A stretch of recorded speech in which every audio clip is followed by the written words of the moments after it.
गुप्त अंधेरा है और नवंबर की ये सुरीली सर्द रात। मोहल्ले की गलियों में सीटी बजाता हुआ ये चौकीदार जो कुछ वक्त बाद फिर सीटी बजाता है।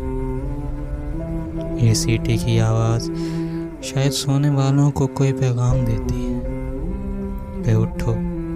ख्वाबों की दुनिया बज़ाहिर तो हसीन लगती है, लेकिन इसमें खो जाना सरासर बेवकूफ़ी है।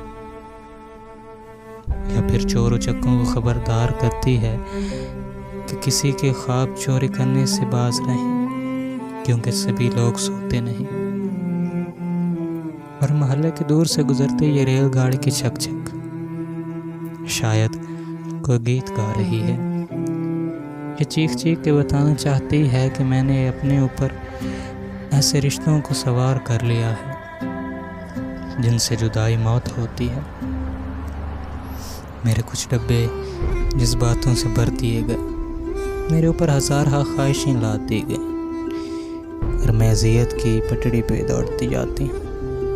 और ऐसे सफ़र को निकली हूँ जिसकी कोई मंजिल नहीं और शायद कभी लौट के ना हो। और ये आवाज़ आहिस्ता आहिस्ता मध्यम पड़ती जाती है। आसमान पर मौजूद ये तारे जो एक दूसरे का हाथ थामे शायद चांद को ढूंढते फिरते हैं। ये हल्की हल्की टिमटिमाती हुई चिराग की लौ जो शायद अब बुझने को है। मेज़ पर पड़े ये चंद किताबें और साथ ठंडी हो चुकी चाय का कप जो किसी लम्स के इंतज़ार में अपनी लज्जत और हुस्न दोनों खो चुका है।